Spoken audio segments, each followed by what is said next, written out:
portée sur les enfants exposés à la violence conjugale au sein de leur famille. Je souhaite également vous apporter des éléments de connaissance dans ce domaine qui vous donneront, je l'espère, des clés pour agir en tant que femme, en tant que citoyenne et en tant que sœur optimiste. Avec le déroulé de ces conférences, vous avez pu comprendre que la violence dans le couple est basée sur une organisation de pouvoir asymétrique au sein du groupe familial. On ne se situe pas dans un conflit de couple. L'agresseur exerce une emprise réelle sur les membres de la famille. Il agira pour son profit personnel et non pas pour le bien-être des membres de sa famille. Dans ces circonstances, qu'en est-il des enfants et de leur devenir? Pourquoi parler de maltraitance? Le regard porté sur les enfants par notre société actuelle est le résultat d'une lente évolution sociétale, médicale et juridique. En fait, il a fallu du temps avant que l'on considère qu'un enfant pouvait être maltraité. Ici, vous pouvez voir l'évolution du concept de maltraitance envers les enfants depuis le 19e siècle. Les travaux du professeur Camp, des docteurs Silverman et des docteurs Steele ont individualisé et codifié les mauvais traitements à enfants dans la pathologie pédiatrique et sociale. Le syndrome de Silverman est d'ailleurs encore enseigné aux étudiants en médecine. On le connaît aussi sous le nom de syndrome de l'enfant battu. L'évolution du regard des adultes sur les enfants s'est traduite dans notre société par un ensemble de lois et par la signature par la France de la Convention internationale des droits de l'enfant il y a maintenant 31 ans. Mieux prendre en compte les besoins et les droits des enfants justifie qu'aujourd'hui nous nous interrogions sur la considération que nous portons aux enfants, tour à tour nommés enfants exposés, témoins ou victimes de violences conjugales. Ainsi, il est intéressant de citer les évolutions suivantes en France. En 2006, la violence conjugale est recensée comme un facteur de risque de maltraitance pour l'enfant par l'audace. En 2007, la loi du 5 mars portant sur la protection de l'enfance introduit notamment les dispositions de l'article 3 de la Convention internationale des droits de l'enfant et stipule que l'intérêt de l'enfant, la prise en compte de ses besoins et de ses droits doivent guider toute décision le concernant. Il a fallu attendre le 14 mars 2016 pour que la loi numéro 2016-297 précise qu'un enfant est en danger ou en risque de l'être si ses besoins fondamentaux, sa santé, sa sécurité, sa moralité, son développement physique, affectif, intellectuel et social sont compromis.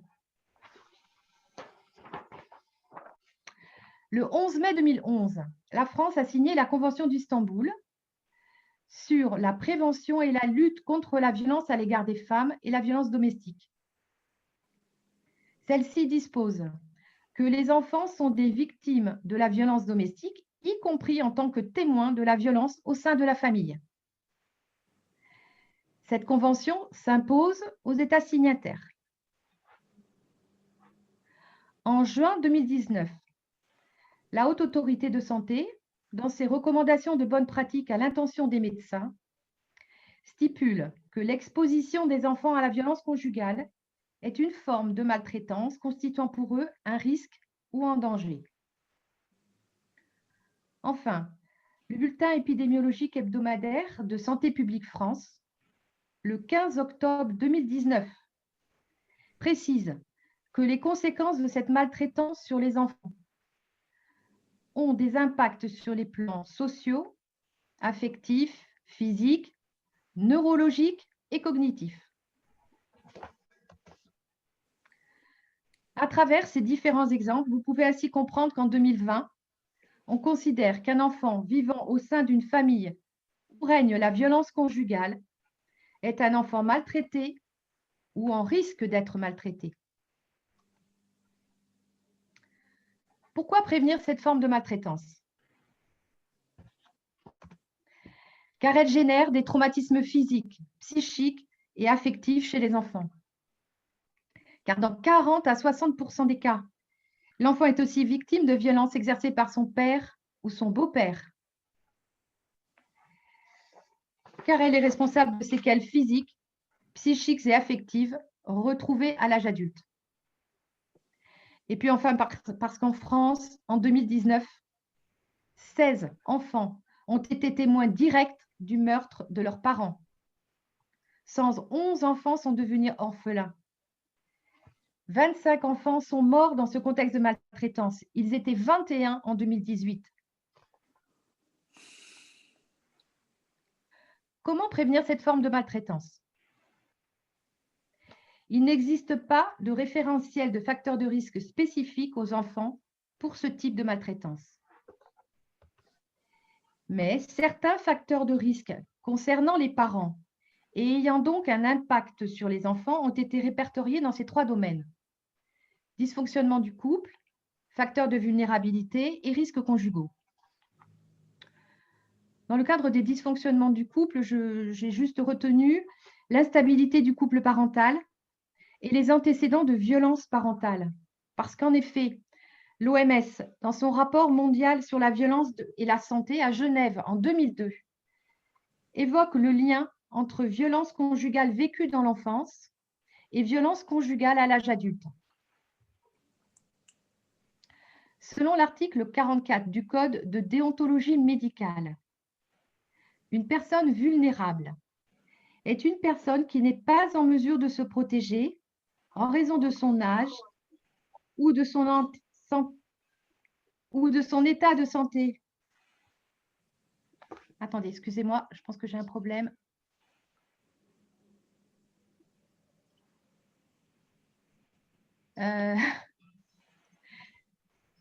Est-ce qu'on peut me couper l'écran? J'ai un film qui s'est lancé. Excusez-moi. Désolée. C'est toi qui peux arrêter le partage. J'ajoute le partage? Non, tu peux arrêter le partage et le reprendre après. D'accord, excuse-moi. Moi, je ne peux rien faire. On ne voit pas le film, Florence. Oui, c'est ça, ouais, j'ai un problème. Tu voulais lancer un film? Non, non, non, il a démarré tout seul. Mais nous, on ne le voit pas. Oui, je sais, excusez-moi. Ah. Ouais, d'accord. Vous n'allez pas entendre. Excusez-moi, vraiment, je suis désolée. Oh, c'est pas grave. C'est pas grave, excusez-moi, ça va passer.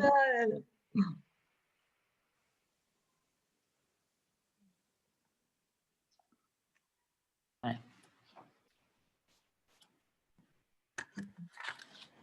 Oui. C'est bon.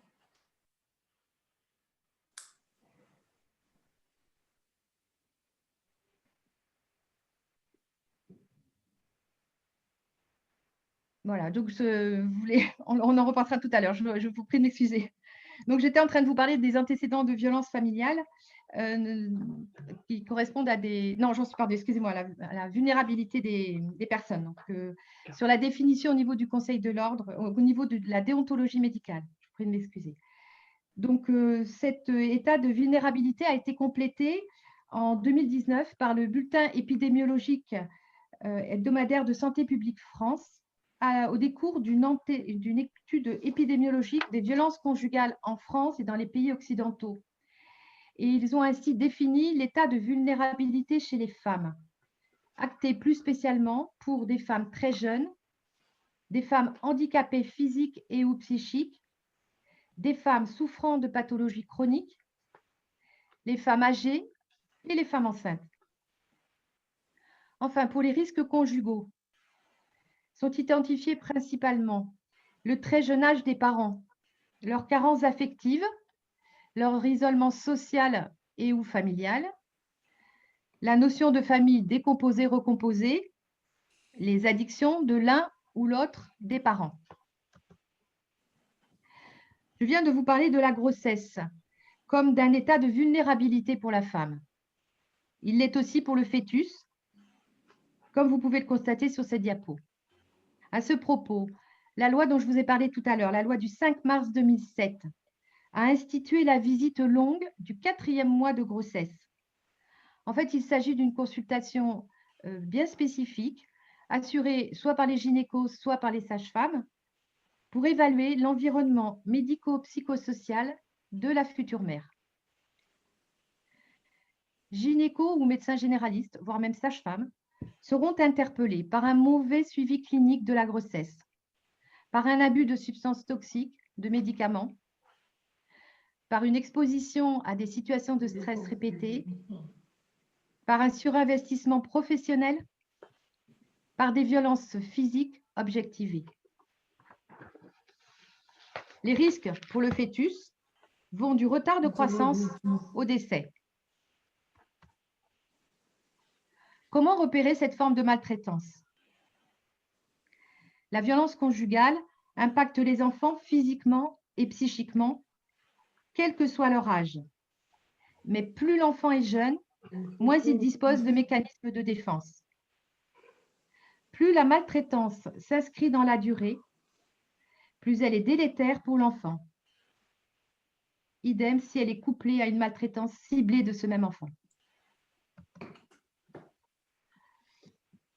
Sur cette diapo, j'ai essayé de vous résumer un petit peu le type de signes que l'on peut retrouver au niveau clinique, donc des signes à la fois directs et indirects.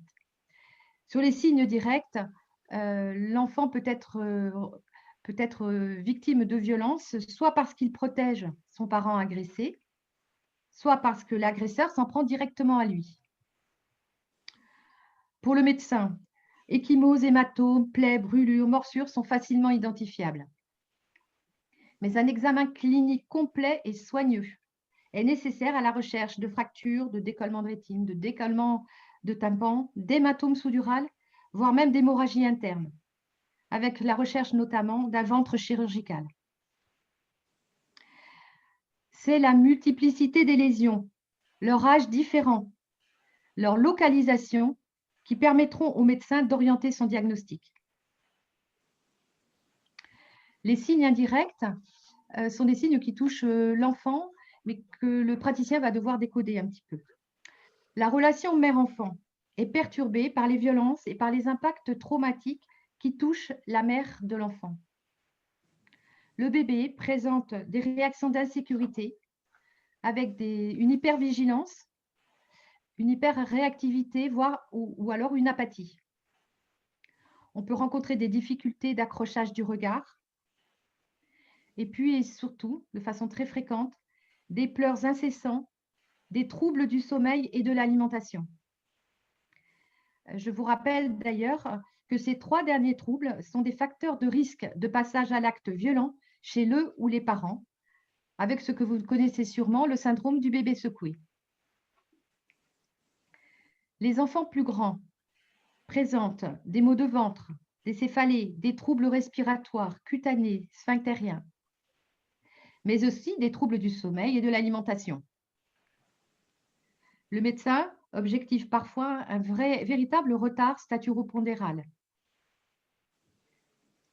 La scolarisation met en lumière des retards de développement psychomoteur et affectif, des retards des acquisitions du langage, de l'écriture. Ces enfants présentent souvent des difficultés d'attention, de concentration, de mémorisation. Les impacts psychologiques, comportementaux et sociaux vont être abordés tout à l'heure par Nadège. Mais n'oubliez pas que pris isolément, ces signes dont je viens de vous parler ne sont pas spécifiques d'une maltraitance dans le cadre d'une violence conjugale. Sur le plan clinique, c'est la multiplicité des lésions, leur âge différent, leur localisation qui permettront au médecin d'orienter son diagnostic.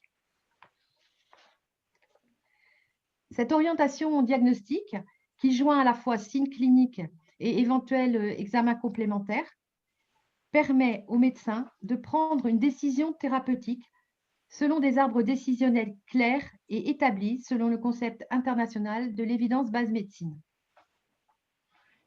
À la lumière de ce constat, vous comprendrez que pour le médecin, le repérage de ce type de maltraitance impose la répétition de consultations d'observation, nécessite de repérer la récurrence de certains symptômes et nécessite de pouvoir consulter et remplir le carnet de santé. Les travaux, notamment des docteurs Salmona et Salier, montrent que les violences conjugales sont à l'origine de troubles psychoaffectifs, psychotraumatiques, qui vont impacter lourdement la santé mentale et physique des victimes à long terme, ainsi que leur vie affective et sociale. Les lésions prennent souvent un caractère permanent et les séquelles à long terme commencent à être identifiées. La recherche en neurosciences vient appuyer le travail de la médecine d'organes et de la psychiatrie. En fait, il s'agit d'un réel problème de santé publique non négligeable, tant pour son coût humain que pour son coût financier. En France, en 2016, 421 200 000 € ont été nécessaires pour la prise en charge des enfants victimes de violences conjugales. Comment agir face à cette forme de maltraitance? Le médecin se devra de favoriser l'opportunité de parler pour l'enfant, de favoriser les raisons pour lesquelles il va parler et de favoriser un contexte extérieur pour aborder les faits.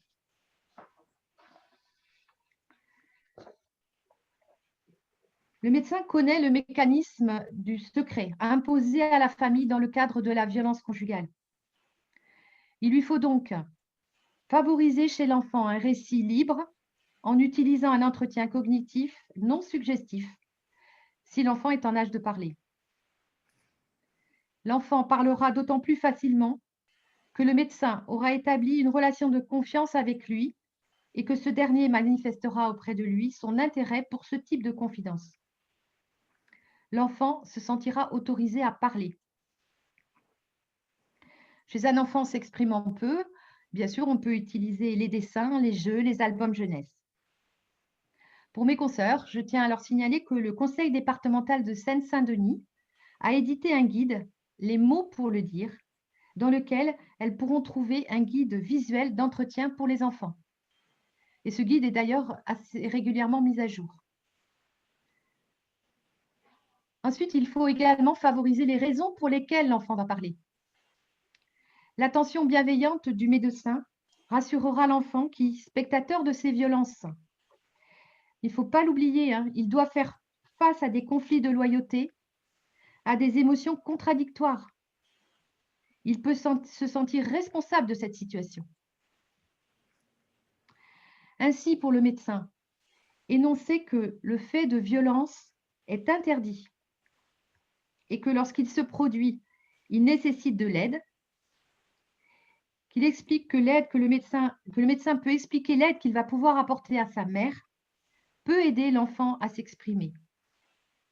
Mes consoeurs pourront retrouver une explication un peu plus fournie au niveau de l'HAS, dans les recommandations de bonnes pratiques à l'intention des médecins en 2019. Enfin, lors de l'entretien, il faut garder à l'esprit que l'accompagnateur, le parent ou l'adulte de l'entourage, peut être l'auteur présumé ou un témoin passif de cette violence conjugale. Il est recommandé, toujours selon les recommandations de bonne pratique de la Haute Autorité de Santé, de juillet 2017, d'avoir un entretien seul avec l'enfant dès que son âge le permet et avec son accord. De débuter l'entretien par des questions d'ordre général, relatives à l'école, à ses copains, à ses conditions de vie à la maison, à ses loisirs. Il faut laisser l'enfant s'exprimer spontanément en évitant de reformuler ou d'interpréter ses propos, en respectant les silences et en privilégiant les réponses ouvertes. Les questions ouvertes, excusez-moi, en lui montrant qu'on croit sa parole. Le secret de la violence intrafamiliale est une véritable chape de plomb du secret qui pèse sur l'enfant. Mais dans le cadre de la protection de l'enfance, le médecin se doit d'intervenir opportunément et efficacement. Même s'il n'y a pas de soins sans confiance, pas de confiance sans secret, le médecin se doit de révéler ce ou ces secrets s'il estime que l'intérêt de la santé de l'enfant est mal compris ou mal préservé par son entourage. Article 43 du Code de déontologie médicale, qu'on peut retrouver également sous forme de l'article R 4127-43 du Code de santé publique. Face à cette violence qui touche l'enfant, le médecin devra intervenir en fonction de l'âge de l'enfant, de l'intensité de l'événement traumatique, du type d'interaction mère-enfant, du rôle et de la place du père. Pour nous tous, adultes citoyens, un appel simple au 119 permet de signaler une maltraitance à enfant. C'est la qualité de l'intérêt porté à l'enfant qui permettra un meilleur repérage, un meilleur dépistage pour une prise en charge somatique et ou spécialisée adaptée à chaque enfant.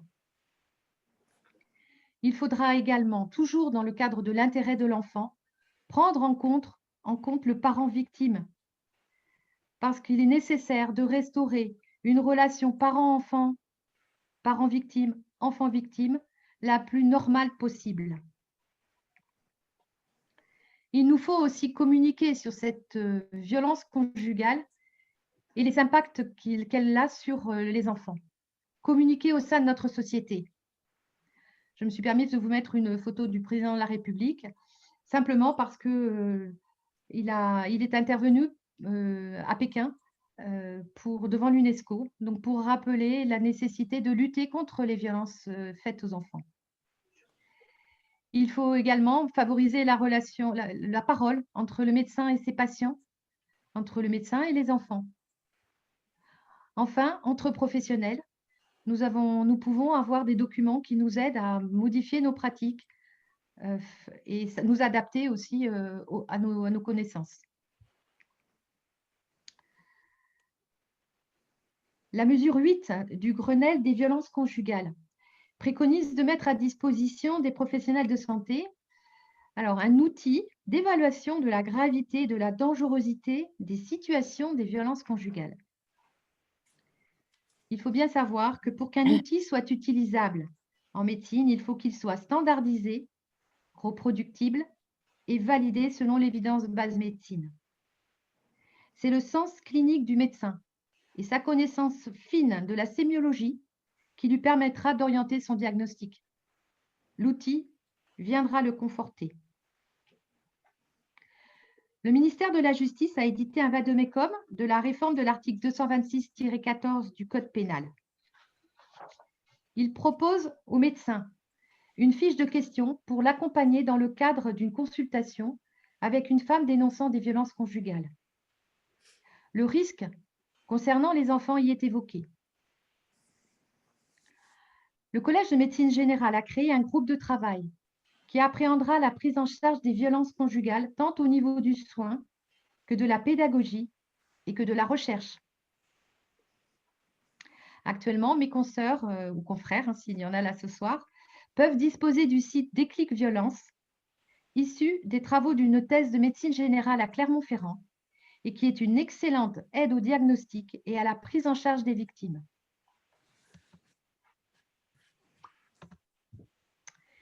Et vous, sœurs optimistes, qu'allez-vous pouvoir faire? Fidèle à notre devise, comprendre, défendre, entreprendre, Vous pourrez, après ce cycle de conférences, informer sur ce type de maltraitance. Donc, je vous ai mis un exemple de court-métrage qui est très intéressant à regarder, Tom et Lena. Vous pourrez diffuser les documents publics. Je suis peu sûre que dans votre région, les services de pédiatrie disposent de documents que vous pouvez utiliser. Vous pouvez agir auprès des enfants en diffusant des albums jeunesse. Donc là, je vous ai mis l'exemple de Papa est méchant avec maman et des artichauts.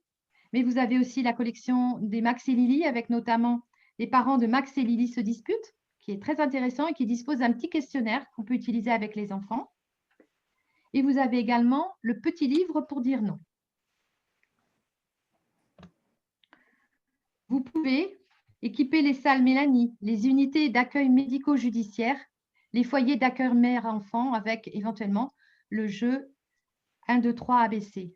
En fait, ce jeu, moi, je le vois également comme un outil qui peut permettre aux professionnels d'aider l'enfant à mettre en scène les violences qu'il a vues ou dont il a été victime.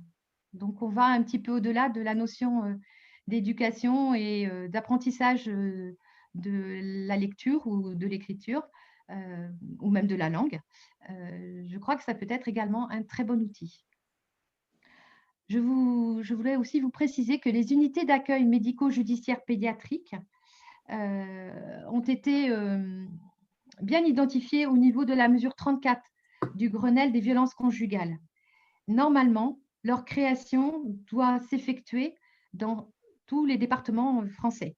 Et ces unités doivent permettre d'accueillir, de recueillir la parole des enfants dans de très bonnes conditions. Vous pouvez également faire connaître les actions de prise en charge des enfants dans les centres de psychotraumatisme qui sont en train de se mettre en place dans nos régions. Et enfin, vous pouvez éventuellement financer des actions spécifiques pour les enfants, pris en charge dans des maisons types, comme la Maison des femmes à Saint-Denis ou la Maison de Soie, qui s'est ouverte tout récemment à Brive. Je vous remercie de votre attention. Merci beaucoup Florence. C'est difficile de reprendre la parole après cet exposé très, très clair, très complet sur des situations très, très douloureuses dont on n'est pas forcément consciente. Merci pour cette information qui nous permet de mieux comprendre. J'espère. Nous allons maintenant passer à une autre intervenante. Est-ce que je peux mais avant l'intervention de Nadège, tu passeras un petit film, hein, Florence. Oui. Je vous présente Nadège. Nadège est sœur-optimiste au Club de Saintes. Sa profession, c'est d'être psychologue clinicienne. Et au Club de Saintes, elle est notre directrice de programme pour le mandat qui vient. Alors, c'est moi qui vais passer son PowerPoint, elle qui va intervenir. J'espère qu'on va arriver à se caler sans problème. Alors, un petit film, tout d'abord, lancé par Florence.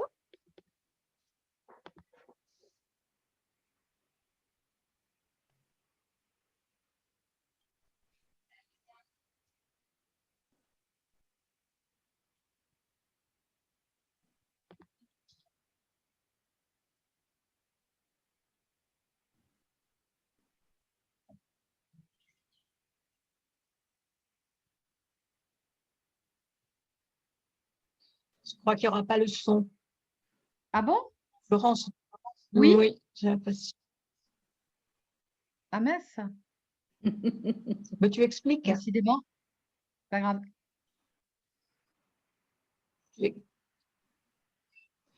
C'est une petite fille qui se prépare pour l'anniversaire, un anniversaire, et elle se maquille comme maman. Elle s'est fait un œil au beurre noir.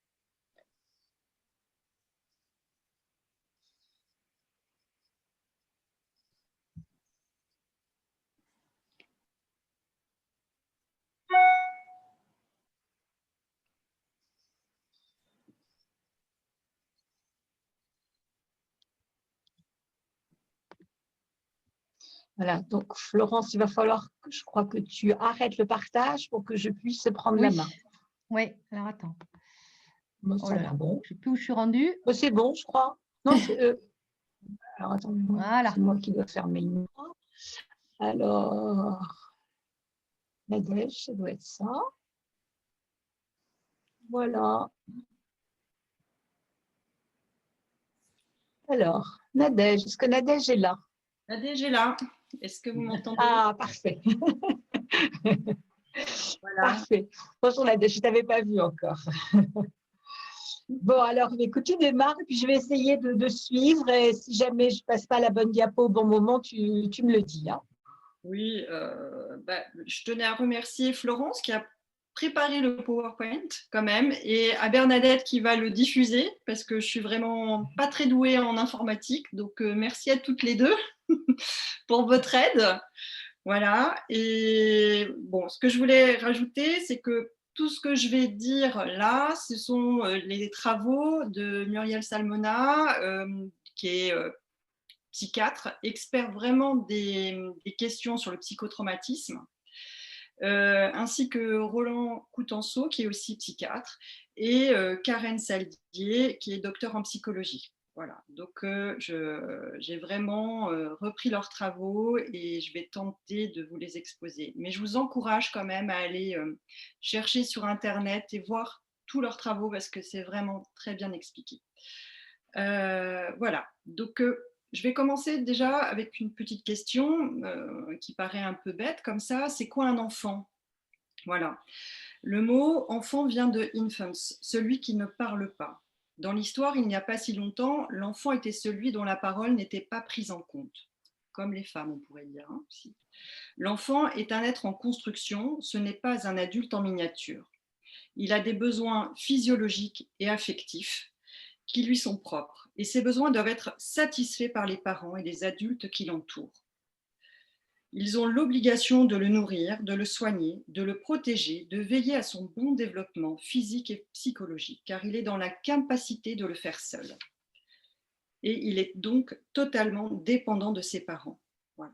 Donc il y a des redites par rapport à ce que Florence a pu dire, mais on va enfoncer un peu le clou. Voilà, hein, Donc avec ce petit rappel, vous avez bien compris que cette immaturité est aussi d'ordre émotionnel. Alors on peut dire qu'à partir du moment où des enfants assistent directement ou indirectement à des violences conjugales, on peut parler de violence familiale.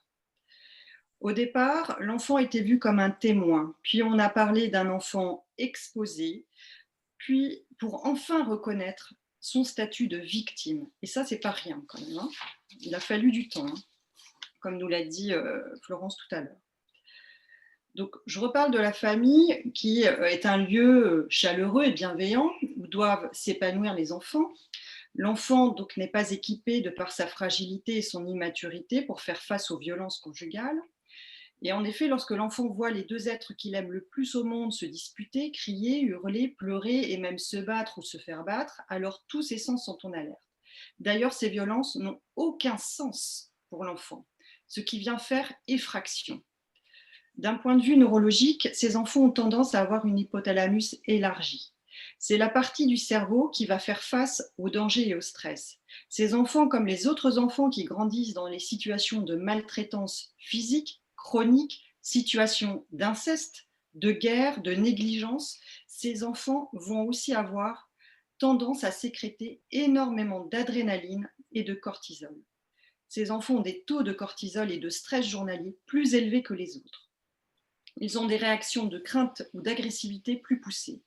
Ils perçoivent avec plus de finesse les signes de violence, comme par exemple l'intonation de la voix, le regard de l'agresseur ou l'odeur que peut dégager la colère ou la peur. On sait que neurologiquement, ces enfants sont plus sensibles aux indicateurs de menaces et de danger avec des réactions exagérées de crainte ou d'agressivité. Je vais vous rappeler quand même la définition de la violence conjugale, même si elle a sûrement été dite auparavant, mais bon, voilà, je vous la dis quand même. Donc, c'est la violence exercée par un des conjoints sur l'autre au sein du couple, s'inscrivant dans un rapport de domination et se distinguant des disputes conjugales entre individus égaux. Elle s'exprime par des agressions verbales, psychiques et sexuelles.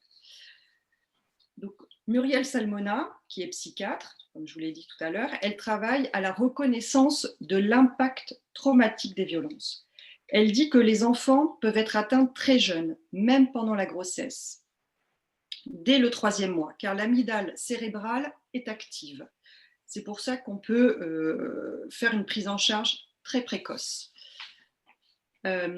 Aussi, elle décrit très précisément les effets de la violence au niveau cérébral.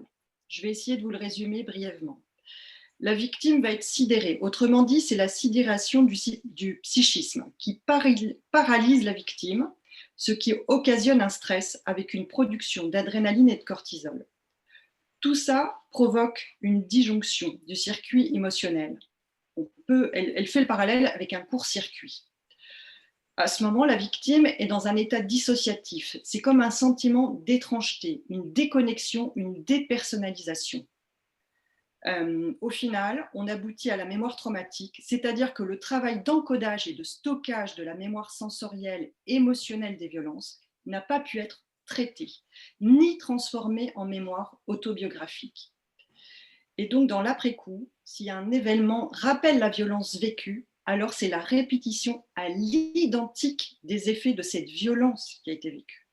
Je ne sais pas si on se rend compte, mais c'est-à-dire que ces enfants, ces adultes, ces femmes-là revivent à l'identique. C'est très violent. Hein. Enfin, voilà.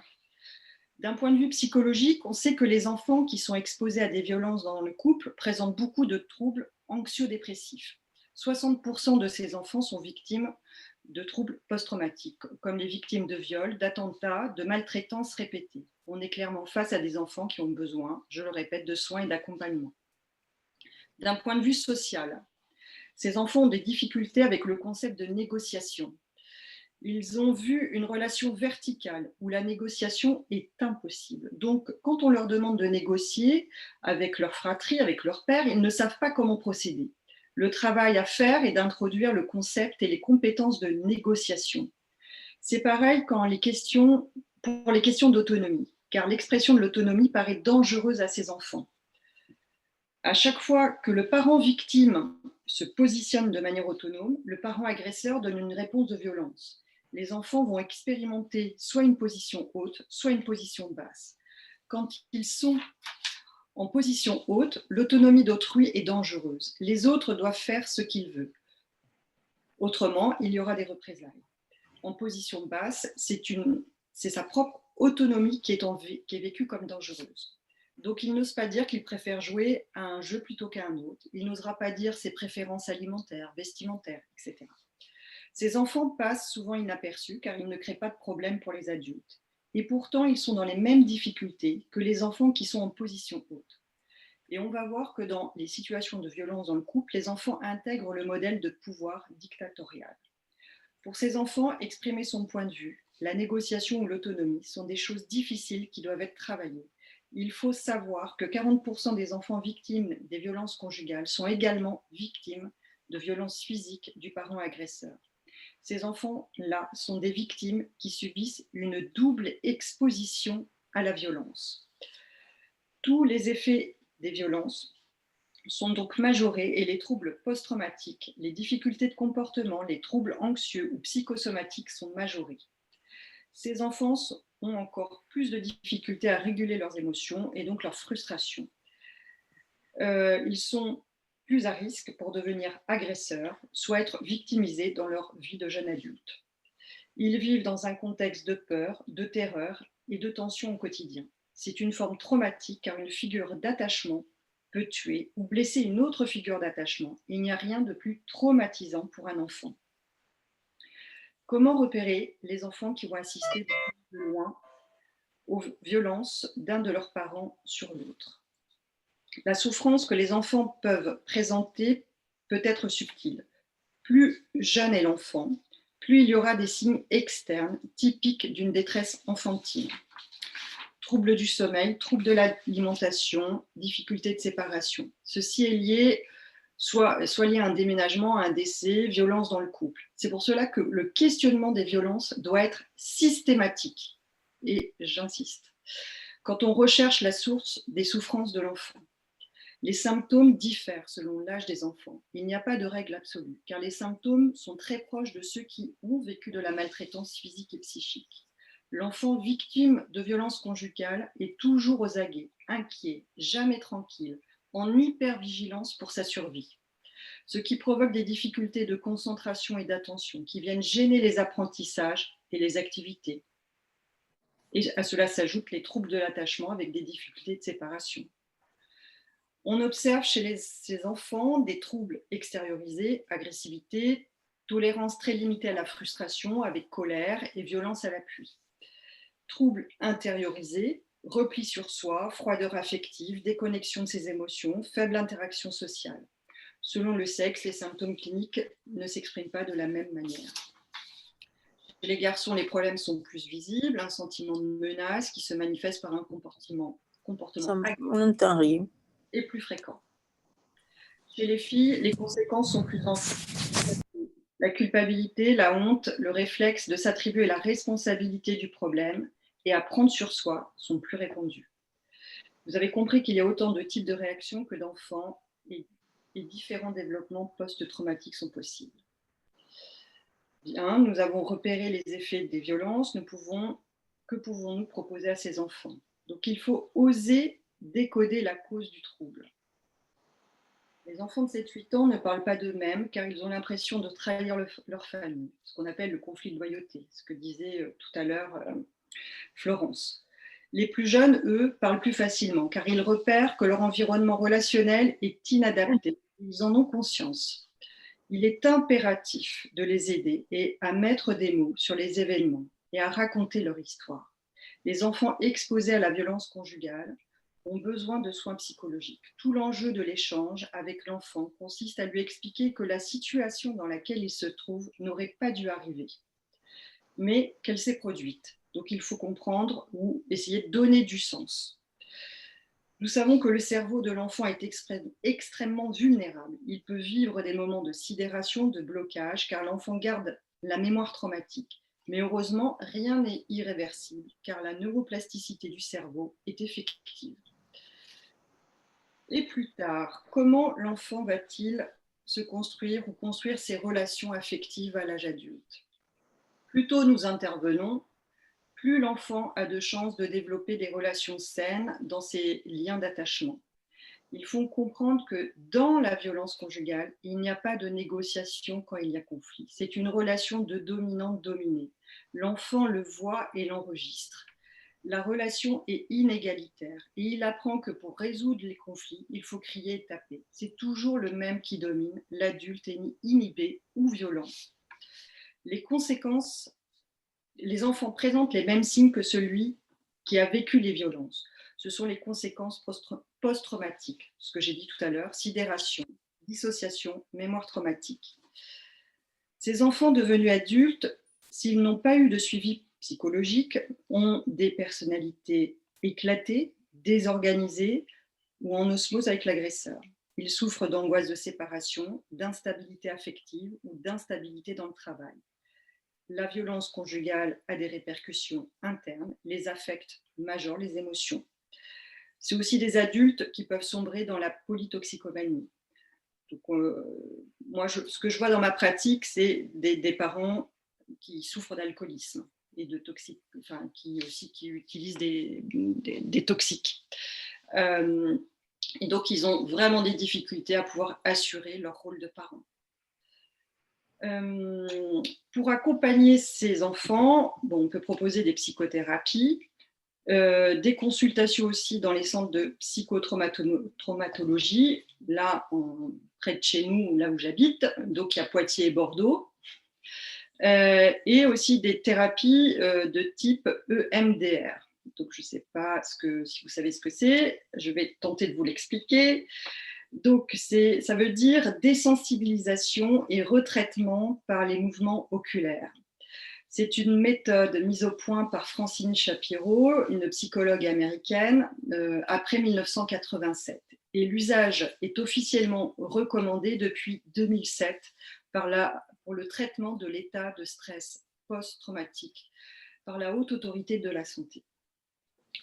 Donc, le MDR utilise la stimulation sensorielle des deux côtés du corps, par le mouvement des yeux ou par des stimulations auditives ou cutanées.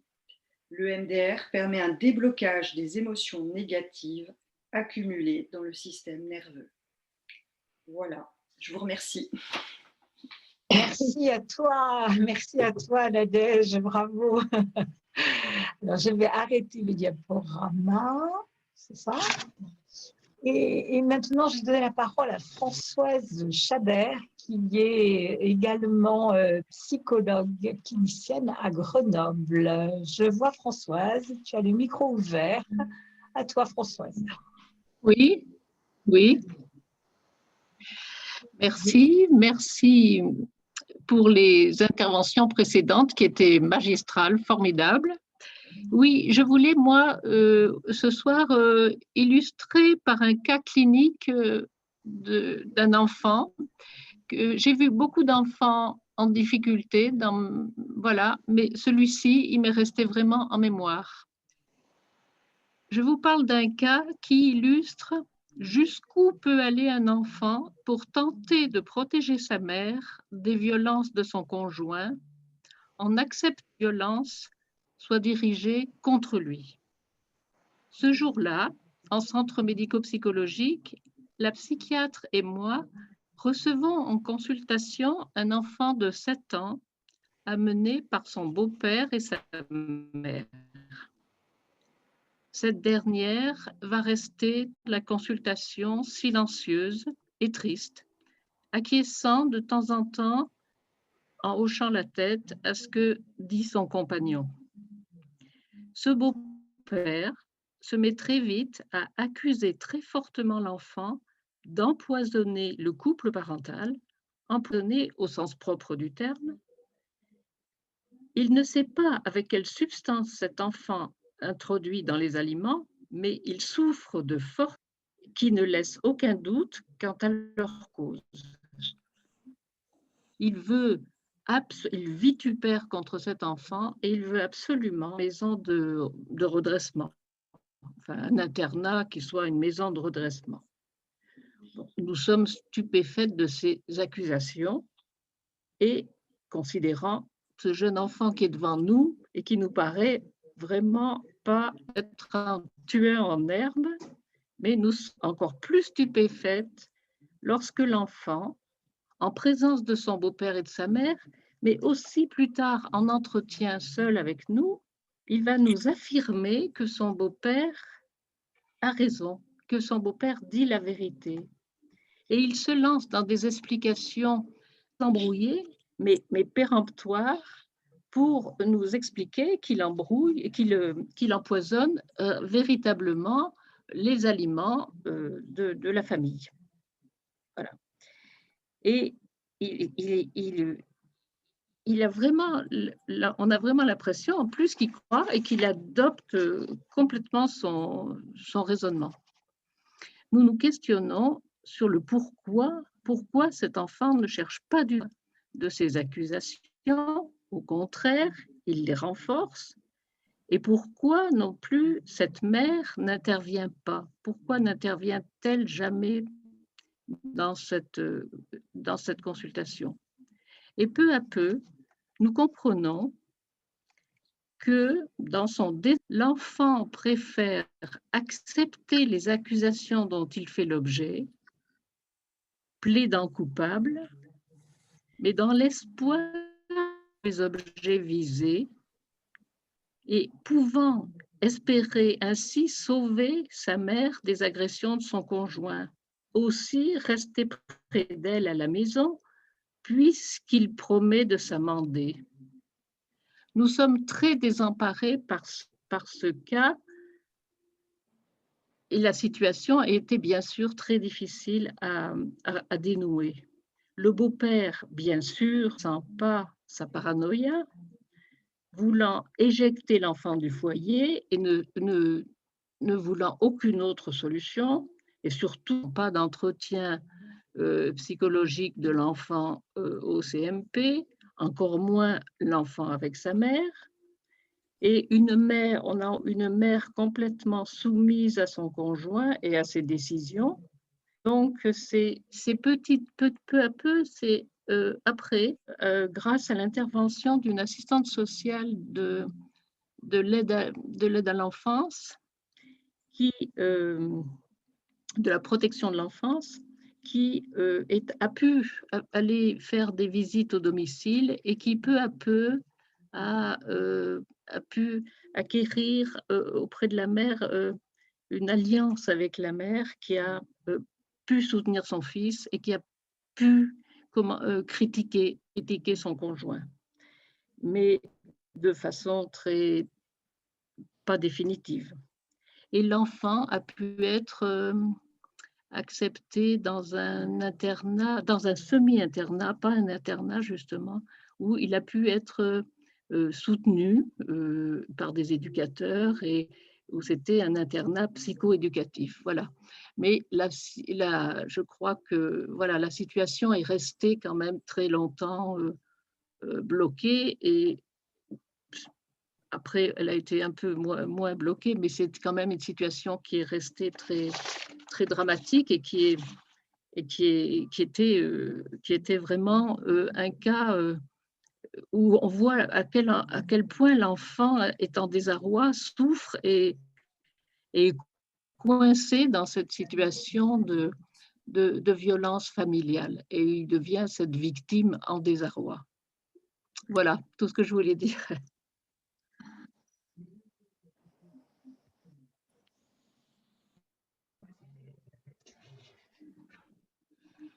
On n'entend pas. Ah, excusez-moi, je n'avais pas réouvert mon micro. Donc, je remerciais Françoise Chabet et je m'adressais à l'autre Françoise, Françoise Laurence, pour voir si tu avais repéré une question qu'on pourrait poser. Il est 56, ou est-ce que c'est le mot de la fin?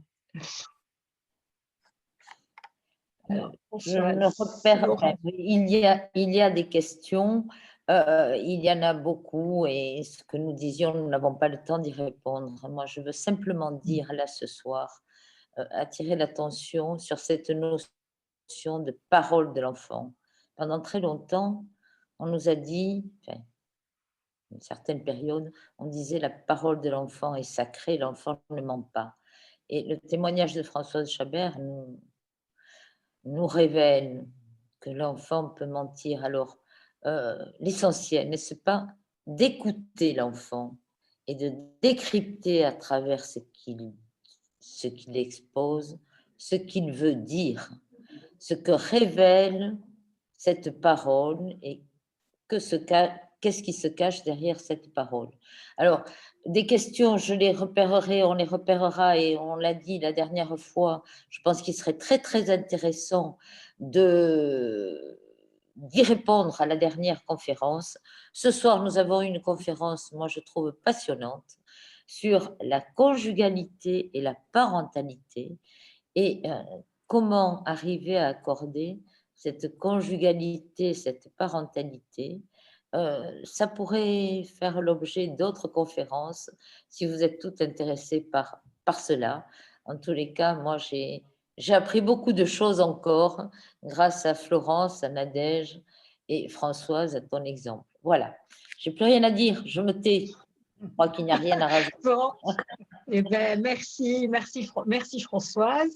Bon, j'ai plus qu'à vous remercier, puis vous donner rendez-vous pour notre prochaine conférence qui aura lieu samedi.